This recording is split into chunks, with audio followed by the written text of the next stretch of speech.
I never imagined that opening my front door after work would shatter everything I thought I knew about my sister. If you'd asked me 3 months ago who I trusted most in the world, after my husband, I would have said Tara without hesitation. My younger sister, my confidant, the person I opened my home to when she was 5 months pregnant and had nowhere else to go. That day, I came home expecting the usual quiet routine. Shoes by the door, the faint smell of chamomile tea, Tara resting on the couch with one hand on her belly, murmuring to the baby like she always did. Instead, I found my 8 months pregnant sister standing on our front porch, frozen in fear, while a stranger poked her in the shoulder hard enough to make her stumble backward. The woman was furious, shaking. Her eyes locked onto Tara with a kind of rage that didn't come from jealousy alone, but from devastation. And when I stepped between them, trying to protect my sister, the woman looked straight at me and said the words that would change everything. "Are you sleeping with my husband too?" I remember the way my heart dropped into my stomach, the way my hands went cold, the way the world seemed to tilt, just slightly, as my brain tried and failed to process what I was hearing. Then she pulled out a thick folder. Not screenshots on a phone, not vague accusations. A folder. Printed messages, emails, photos, hotel receipts. 5 years worth of proof that my pregnant sister had not made a mistake, but had lived a double life. A 5-year affair. With a married man, a man with 4 children, one of them severely disabled. And according to those pages, my sister didn't just know. She embraced it. As I stood there holding that folder, watching my sister beg me with her eyes to make the woman go away, one terrifying thought echoed louder than all the others. I had let this into my home, into my marriage, into my future, into the life of my unborn nephew. And nothing, absolutely nothing, was ever going to be the same again. My name is Julia, I'm 35, and on paper, my life looked steady, almost boring in the best way. I'm a social worker, which means I spend my days inside other people's storms. I sit across from mothers who haven't slept in weeks, teenagers who learn too early how cruel the world can be, men who swear they'll change, while their hands shake from withdrawal. I've heard every promise, every excuse, every version of, "It's not what it looks like." That's why it still embarrasses me, how completely blindsided I was. Because when it came to my own family, my professional instincts somehow softened. Like my heart kept stepping in front of my brain and saying, "It's Tara. She's different." Tara is 32. She's always been the kind of person who can make strangers like her in 10 minutes. Quick smile, warm eyes, that slightly dramatic way she tells stories like, life is a movie and she's the main character. Growing up, she was the one who made teachers laugh. The one who could cry and get out of trouble. The one who could turn a bad day into something lighter just by showing up with a snack and a joke. And I was the responsible one, the fixer, the one who stayed late, cleaned up messes, smoothed over arguments at family dinners, and absorbed the stress so everyone else could breathe. So when Tara called me 3 months ago, voice shaky, saying, "Jules, I need help," my body reacted before my mind could. That call came during one of Eric's deployments. My husband, Eric, 36, had been overseas for months, and he still had 3 months left. We did weekly video calls when the connection allowed. His face would pixelate and freeze mid-sentence, and I'd pretend it didn't hurt. I'd smile too hard, talk too fast, keep things light so he wouldn't worry. But the truth was, the house felt too quiet without him, the bed too big, the evenings too long. So when Tara told me she was pregnant, already 5 months, and needed a place to stay, it felt almost natural. "You can stay with me," I said immediately. I didn't ask for details first. I didn't interrogate her. I didn't do what I do at work. Slow down, assess risk, verify the story. Because she was my sister. She told me the pregnancy was from a one-night stand. A guy she met at a bar. Something reckless and impulsive. She said it like she wanted it to sound casual, like it didn't matter, like she was already over it. I remember standing in my kitchen, phone pressed to my ear, staring at the little magnet on my fridge, Eric's unit photo, and thinking, okay, not ideal, but we can handle this. I told myself, she's an adult. People mess up. People get scared. People need a soft place to land. And I had a soft place. The spare room. Clean sheets. A dresser that barely got used. A quiet corner of my life that could hold her until she found her footing. When Tara moved in, she cried in my entryway. Not loud sobbing, more like silent, trembling tears.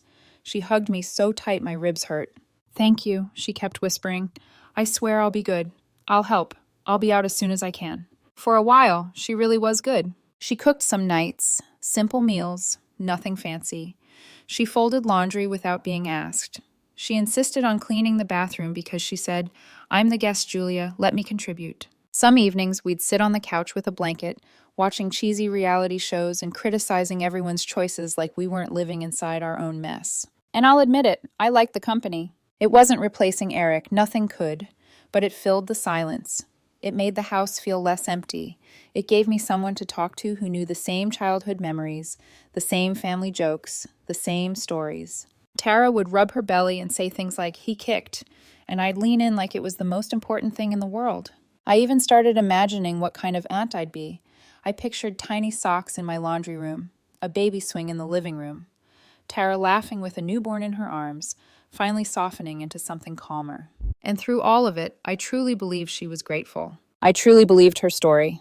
Because nothing about Tara, at least the Tara I thought I knew, fit the profile of someone who would knowingly do something cruel. I've seen women involved with married men.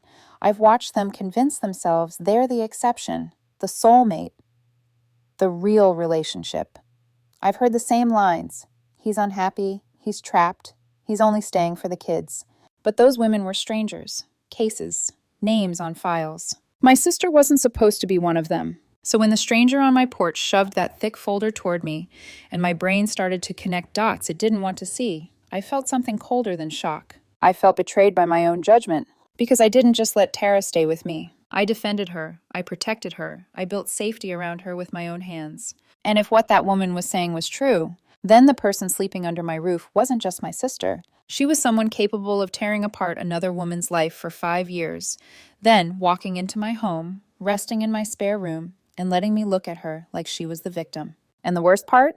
Even before I opened the folder, before my eyes landed on the dates and the photos and the proof, my sister had already started pleading with me, voice tight and desperate.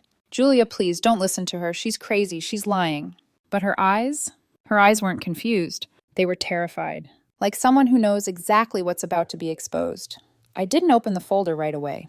For a few long seconds, I just held it, thicker than it had any right to be, my fingers pressing into the edges like if I squeezed hard enough, it would all disappear. The woman stood there, breathing hard, her hands shaking now that the confrontation had spilled out of her.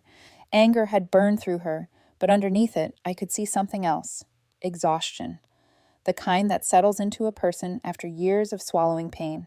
"My name is Caroline," she said, voice hoarse, "and your sister has been sleeping with my husband for 5 years. 5 years. I glanced at Tara. She was standing just inside the doorway now, one hand gripping the doorframe like it was the only thing keeping her upright. "Julia," she whispered, "please, she's lying. She's his ex. She's obsessed." Caroline laughed. Not loudly, not hysterically. It was a short, broken sound. "If I were his ex," she said, "you'd be able to find divorce papers online. Go ahead, look." Tara's face drained of color. That was the moment the seed of doubt cracked open something inside me. Because Tara didn't argue back. She didn't scoff or roll her eyes or demand proof. She went silent. Caroline stepped closer, careful now, like she was walking through glass. She didn't try to get past me again. She just held out the folder. "I didn't come here to fight," she said. "I came here because I needed you to know who you let into your house." I finally opened it. The first page was printed text messages. Dates, times, names saved with little heart emojis next to them. "Miss you already. Soon, I promise. She doesn't understand me like you do." The messages weren't vague. They weren't flirtatious maybes. They were intimate, familiar, comfortable, like two people who had been doing this for a very long time. I flipped another page. Photos. Tara and a man, mid-40s maybe, standing close together in places I recognized. Restaurants downtown. A hotel lobby I'd walked through myself once during a conference. A beach photo labeled "Baby Moon" in neat handwriting.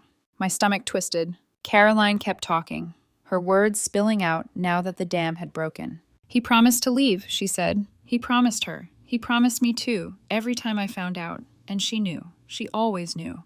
I felt something hot rise up my chest, not just anger, humiliation. Because I'd been the one smiling at Tara across the dinner table, helping her fold baby clothes, talking about nursery colors. And all the while, she had been playing a role she'd rehearsed for years. I'm sorry, I said to Caroline, the words automatic but sincere. I didn't know. I swear I didn't. She nodded, like she believed me. I know, she said quietly. That's why I'm telling you now. And that's why I need you to promise me something. She pulled out a small yellow sticky note and wrote her phone number on it, pressing it into my palm. Don't let him in your house, she said. Please. He doesn't get to play family with her while mine falls apart. I didn't hesitate. I promise, I said. Caroline looked past me one last time at Tara. Then she turned and walked away. The silence that followed was unbearable. The door closed. The neighborhood noise faded. And suddenly, it was just me and my sister in my entryway, the folder heavy in my hands like a verdict. Tara started talking immediately. She's crazy, she said. She's manipulative. Kevin told me she'd do this if she ever found out. Stop, I said. My voice came out sharper than I expected. She froze. If she's his ex, I continued, we can look it up. Divorce records aren't secret. She swallowed. Her eyes flicked away. And that was all the confirmation I needed. What did you do? I asked. The question hung between us, fragile and dangerous. She started crying then. Not quietly this time. Big, shaking sobs like she was the one being wronged. You don't understand, she said. It was complicated. He was miserable. He stayed for the kids. I snapped. 5 years, Tara, I said. That's not a mistake. That's a lifestyle. She recoiled like I'd slapped her. I love him, she whispered. We were supposed to have a life together. I felt something inside me crack. Not loud, not dramatic, just a slow, painful fracture. Because in that moment, I realized this wasn't just about an affair. It was about who my sister had chosen to be. And worse, she still believed she was the victim. That night, as Tara cried in the spare room and I sat alone at the kitchen table, the folder spread open in front of me, I started noticing details I hadn't seen before. Messages where she joked about being the upgrade. Messages where she complained about Caroline like she was an obstacle, not a human being. Messages where she talked about meeting the children, going to the zoo with them, so they'd warm up to her. My hand shook as I read. This wasn't desperation. This was entitlement. And that realization planted something heavy and dark in my chest. Because now I wasn't just housing my pregnant sister. I was sharing my home with someone I didn't recognize. Someone who believed she deserved another woman's life. And I knew, deep down, that this wasn't going to end quietly. I didn't throw Tara out that night. That's the part people struggle to understand when I tell this story now. I didn't scream. I didn't pack her bags. I didn't call our parents and demand they come get her. I sat at my kitchen table until nearly 2 a.m, rereading messages I wished I could unsee, while my sister cried herself to sleep in the next room. Because no matter how furious I was, no matter how betrayed I felt, there was one undeniable truth anchoring me in place. She was 8 months pregnant, and the baby, my nephew, was innocent. I kept seeing the words Caroline had said. Don't let him in your house. That part was easy. That part felt solid. But everything else? It lived in a gray space that made my chest ache. The next morning, Tara emerged from the spare room with swollen eyes and a cautious expression, like she was approaching a wild animal she wasn't sure would bite. I'm sorry, she said softly. I didn't mean for any of this to happen. I stared at her. That's not true, I said. You meant for something to happen. You just didn't mean for it to blow up. She flinched, but she didn't argue. That was when I made a decision that felt both compassionate and deeply uncomfortable. You can stay, I said. For now. Relief washed over her face so quickly it made my stomach turn. But, I continued, things are different now. She nodded eagerly, too eagerly. I know, she said. I'll do anything, I swear. I took a breath. This is my house, I said, and my marriage. Eric will be home in a few months, and I won't have someone living here that I don't trust. Her eyes widened. I don't trust your judgment, I cut in, and I don't trust the man you were involved with. Her mouth opened, then closed again. There will be no Ment in this house, I said. Not him, not anyone. If he shows up, I call the police. No warnings. She hesitated. He just wants to be involved with the baby. No, I said firmly. He wants access, and I'm not giving it to him. Silence stretched between us. And, I added, my voice steadier than I felt, we're drawing boundaries. You're not my dependent. You're a tenant. Her face fell. I'm your sister. And I opened my home to you, I said, which means I need to protect myself. That afternoon, I drafted a formal tenant agreement. It outlined rent, minimal, symbolic, chores, expectations, and most importantly, no guests without my approval. Tara stared at the paper like it was an insult. You don't trust me at all, she said quietly. No, I replied. I don't. She cried again, asked if I still loved her. The question sat between us like a landmine. I searched for the right lie and couldn't find one. I care about you, I said finally, and I love your baby, but I don't like who you've been. That was the first real break between us. And still, I thought maybe that was the worst of it. I was wrong. 3 days later, Kevin showed up. I heard the knock while I was in the kitchen, chopping vegetables. It wasn't aggressive, it wasn't loud. It was confident, like someone who believed he belonged. When I opened the door and saw him standing there, hands in his pockets, casual smile already forming, I felt my entire body go cold. "Tara's inside?" he asked, like we were acquaintances. "No," I said, "you need to leave." His smile faltered. "I just want to talk," he said. "I left my wife. I'm here for Tara and the baby." I didn't hesitate. "If you don't leave my property right now," I said, "I will call the police." Behind me, I heard Tara's footsteps, her sharp inhale when she saw him. "Julia, wait." "No," I said again, louder this time. "You don't get to do this." Kevin's face hardened. "You don't understand the situation," he said. "I understand enough," I replied. "You're not welcome here, ever." Tara screamed at me after he left. "You ruined everything," she sobbed. "He was finally choosing me." I looked at her, really looked at her, and something inside me shifted. Because she wasn't angry at him for lying. She was angry at me for enforcing reality. That night, as she locked herself in the spare room and I sat on my bed staring at the ceiling, I realized something terrifying. This wasn't just about an affair. It was about control, fantasy, entitlement. And the longer Tara stayed in my home, the more this chaos was going to bleed into every part of my life, including my marriage. The question was no longer, how do I help my sister? It was, after Kevin showed up, something in me shifted permanently. It wasn't dramatic. There was no single moment where I slammed a door or shouted a declaration. It was quieter than that, like a door inside my chest closing, slow and final. From that point on, I stopped seeing Tara as my sister who needed help. I started seeing her as someone I needed to manage. We moved through the house like cautious roommates. Polite, functional, distant. I still made sure she ate. I reminded her about prenatal vitamins. I drove her to appointments when she was too tired to go alone. When she complained about back pain or swollen ankles, I listened. But I no longer soothed. I no longer reassured. I no longer said, "It'll be okay." Because I didn't believe that anymore. At night, after Tara went to bed, I lay awake, replaying everything I knew, everything I'd ignored. The way she'd been vague about the baby's father from the beginning, how she never used his name, how she'd always been careful with her phone, tilting the screen away without thinking. I hated myself for missing it.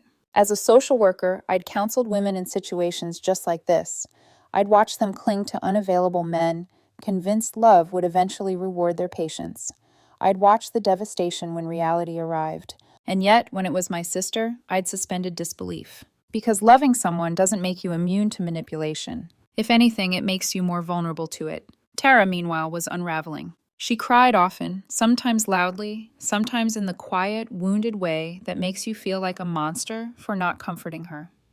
She paced the house, phone in hand, refreshing messages that didn't come.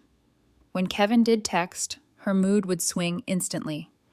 Hope flooding back into her voice like nothing had happened. One night she tried again.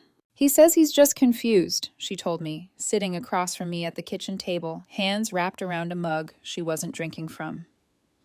"His wife doesn't understand him. She never did." I didn't respond.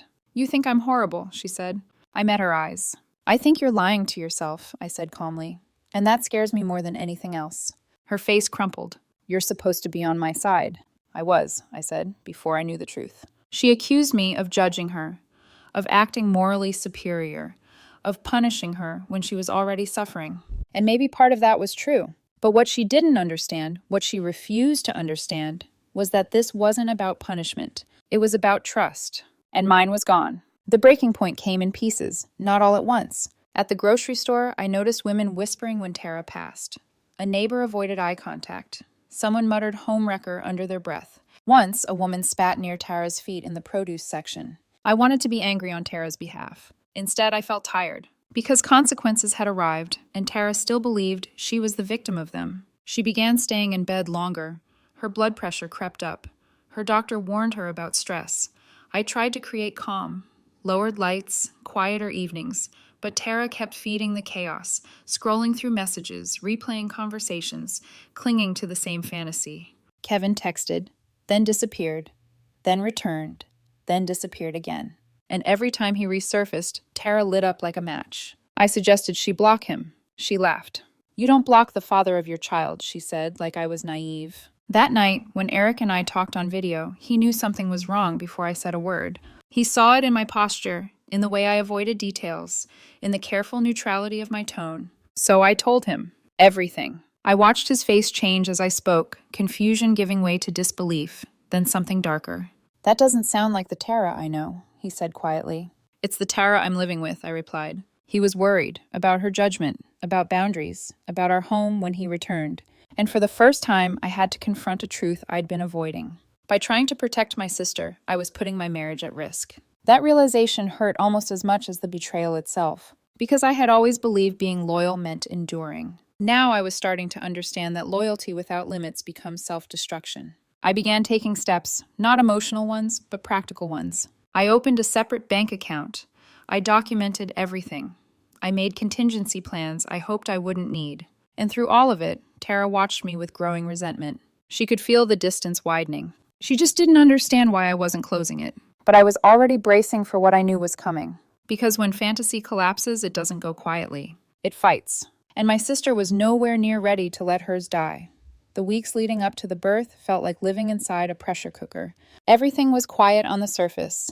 Me going to work, Tara nesting in the spare room, the hum of normal life continuing as if nothing was wrong, but underneath it all, tension pulsed through the house like an exposed wire. Kevin didn't disappear. He lingered. Some days he was apologetic, other days distant, sometimes affectionate, sometimes cold. Every message from him sent Tara spiraling in a different direction, and every spiral affected the entire house. One evening, I came home to find her sitting on the kitchen floor, back against the cabinets, phone clutched in her hand like a lifeline. "He says he misses me," she whispered. "He says once things settle, we'll figure it out." I didn't sit down beside her. I didn't reach out. "What does figure it out mean?" I asked. She hesitated. "I don't know yet." That answer said everything. A few days later, we ran into Caroline at a cafe near the hospital. It wasn't planned. It wasn't dramatic. Just one of those small-town collisions where the universe decides you're not done yet. Tara saw her first. Before I could stop her, she walked straight up to Caroline's table. "I think we should talk," Tara said, "for the sake of the kids." I felt my stomach drop. Caroline looked up slowly, her expression unreadable. Then she smiled, not warmly, but knowingly. She laughed once, soft, sharp. "No," she said, "we're done talking." Tara stood there, stunned, as Caroline continued calmly. "You made your choices. I'm making mine. Don't confuse grace with obligation." Tara didn't speak for the rest of the day. She stayed in bed for 3 days after that, barely eating, barely moving. I made sure she drank water. I monitored her blood pressure. I called her doctor when it spiked. But emotionally, I stayed distant, because every time compassion crept back in, Tara would say something that snapped the door shut again. "He still loves me," she insisted one night, eyes hollow. "She just doesn't understand him." That was when I realized Tara wasn't grieving the end of the affair. She was grieving the loss of the story she'd built her life around. And then, just when I thought it couldn't get more complicated, it got worse. 2 nights later, while Tara slept, her phone lit up on the coffee table. Message after message. Not from Kevin, from a woman named Diane. I wasn't snooping. I swear I wasn't. The screen was right there, lighting up the dark room, and the preview was unmistakable. "I just found out about you." When Tara woke up, I didn't dance around it. "Who's Diane?" I asked. Her face went still, then defensive. "Just someone from Kevin's life," she said too quickly. I waited. Finally, she cracked. There had been another married man, before Kevin, nearly 2 years. The pattern snapped into focus so violently it made me nauseous. This wasn't bad luck. This was a choice, a repeated one. Something in me hardened that night. Because this wasn't about pregnancy anymore. It wasn't about support. It wasn't even about betrayal. It was about enabling someone who kept hurting others and refusing to see it. The next morning, I told Tara she needed to start looking for another place to live. I gave her 6 weeks. I offered to help with the deposit, the first month's rent, resources through my work. She called me heartless. She said I was abandoning her when she needed me most. I didn't raise my voice. "I supported you through your pregnancy," I said. "I protected you. I housed you. I did not enable this." She cried, accused me of choosing Eric over her. And maybe I was. But what I was really choosing was myself, because my husband was coming home. because this was my house, because I refused to let this chaos define my life any longer. The countdown began. And while Tara packed baby clothes and pretended everything would magically resolve itself, I knew the truth. This was no longer about saving our sisterhood. It was about surviving it. The baby came on a Tuesday, 3 weeks early. I got the call at work, my phone buzzing in my pocket during a meeting I barely remember. A nurse's voice, calm but urgent, telling me Tara had been admitted and that labor was progressing quickly. I drove to the hospital on autopilot. Anger, disappointment, exhaustion, all of it faded the moment I saw my sister in that hospital bed, pale and shaking, her hands gripping the rails as another contraction tore through her. For a few hours, none of the betrayal mattered. She was scared, she was in pain, and she was my sister. When Noah was born, crying and red-faced and impossibly small, something in my chest loosened. I cried. I couldn't help it. He was innocent, entirely. Kevin showed up shortly after, unannounced, uninvited, exactly as I'd feared. I wasn't in the room when he arrived. I was grabbing coffee when my phone started vibrating nonstop. When I rushed back, I found Tara arguing with him in hushed, frantic voices. He was taking pictures. He stayed 10 minutes. 10. No flowers, no real conversation, no plan. Just enough time to remind Tara of what she wasn't getting. I asked him to step outside. In the hallway, I looked him straight in the eye. If you're going to be in this child's life, I said quietly, then you show up consistently, or you don't show up at all. He scoffed. You don't understand how complicated this is. No, I said. You don't understand that you're not the center of this anymore. He promised he'd be back the next day. He didn't come. That should have been the moment Tara let go. It wasn't. Bringing Noah home was chaos. Diapers, bottles, crying at all hours. For a brief window, Tara and I worked together out of necessity. We were too tired to fight. But exhaustion has a way of stripping illusions bare. Late one night, while I rocked Noah in the dim light of the living room, Tara sat on the couch staring at her phone. He hasn't texted today, she whispered. I said nothing. I think he's just overwhelmed. Still nothing. He loves us, she said, like she was trying to convince herself. That was the darkest part. Watching my sister cling to a fantasy while holding a newborn who deserved better than false hope. Then Caroline called me. She asked to meet for coffee. I almost said no, but something told me I needed to hear her. At the cafe, she looked lighter, not healed, but resolved. She told me she'd filed for divorce. She told me Kevin had cheated before. Tara wasn't the first, just the longest. And then she said something that shattered me. I want the kids to know their brother, she said. Noah didn't ask for any of this. Her grace was devastating. When I told Tara about the conversation, I expected relief. Instead, she was furious. She's trying to control everything, Tara snapped. Once the divorce is final, Kevin will choose us.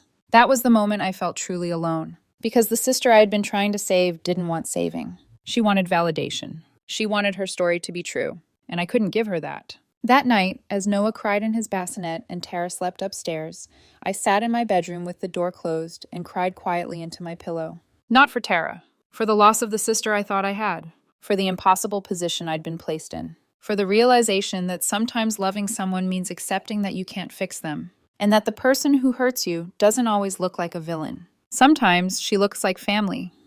The turning point didn't arrive with shouting or slammed doors. It arrived quietly, on a random afternoon, with my sister's phone lighting up on the coffee table while she slept upstairs with Noah. I wasn't snooping. I need to say that clearly. The screen was face up.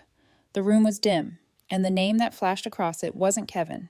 It was Diane. Again. This time, the message preview was longer. I just found out you did this before. You knew he was married too. My chest tightened.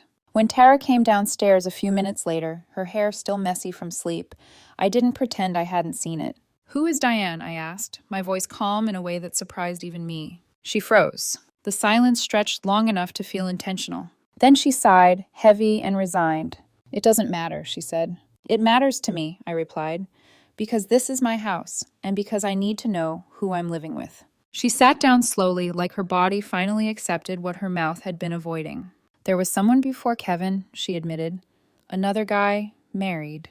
My stomach dropped, even though part of me had already suspected it. How long? I asked. Almost 2 years? The room felt too small to breathe in. So this isn't a mistake, I said quietly. It's a pattern. She snapped back immediately. You don't get it, she said. They were unhappy. I didn't force them. I held up my hand. Stop, I said. I'm not debating morality anymore. I'm looking at behavior. She stared at me, eyes flashing with anger. You think you're better than me, she said, because you married a good man, because your life worked out.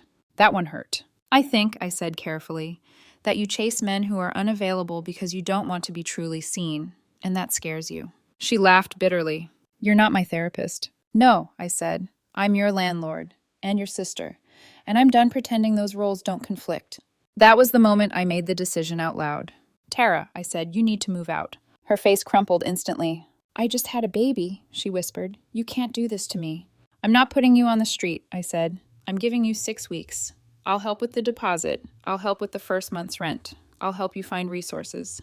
She shook her head, tears streaming now. You're abandoning me. No, I said firmly. I'm refusing to enable you. She accused me of choosing Eric, of choosing comfort, of choosing judgment over love. And maybe that was partly true. But beneath all of it was something simpler and harder. I could not raise a newborn in a house filled with lies, manipulation, and emotional chaos. I could not welcome my husband home into a space that no longer felt safe. And I could not keep sacrificing my mental health to preserve a version of my sister that no longer existed. That night, I told Eric everything again, this time with clarity instead of confusion. He didn't hesitate. I support you, he said, completely. For the first time in months, I slept without that knot in my chest.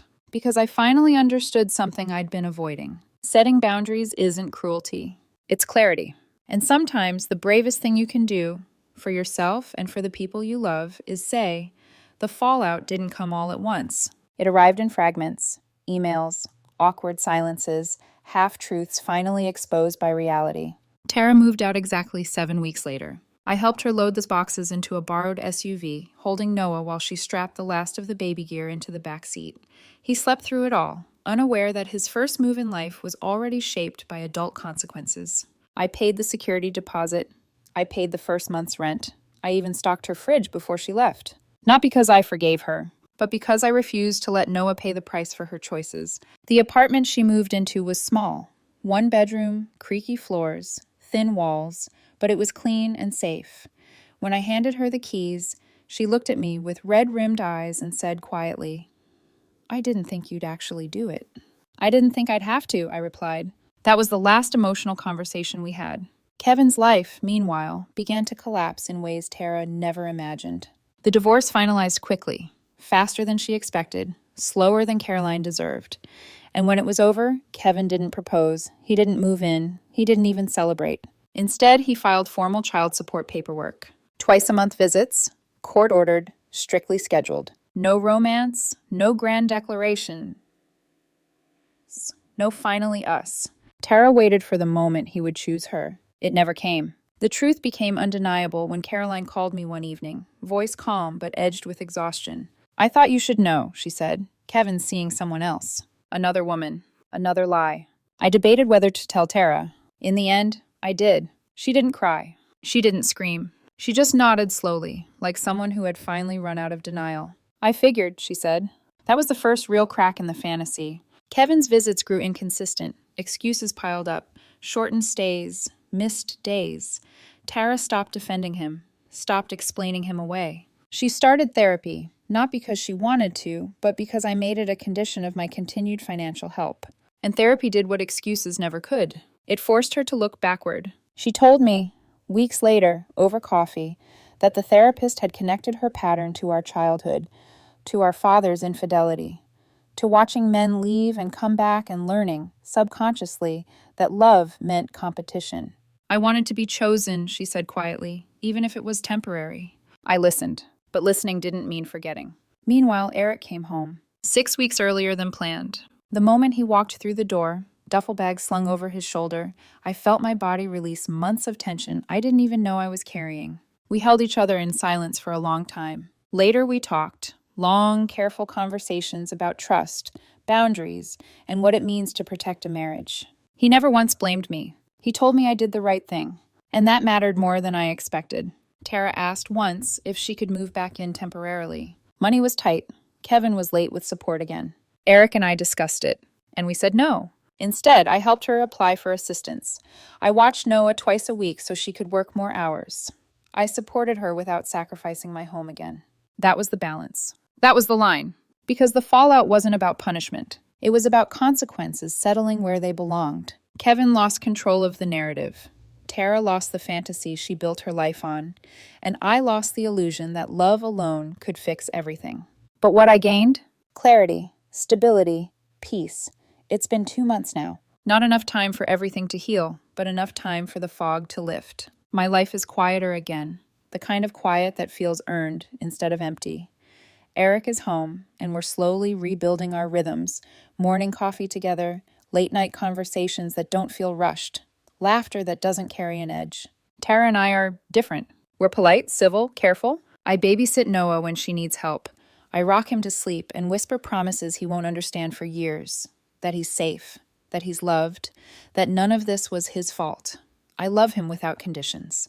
But the sisterhood I once believed was unbreakable, that version is gone. And I've stopped mourning it, because the hardest lesson I've learned through all of this is one I never expected to learn from my own family. Loving someone doesn't mean shielding them from consequences. Helping doesn't mean sacrificing your own peace. And boundaries aren't a betrayal.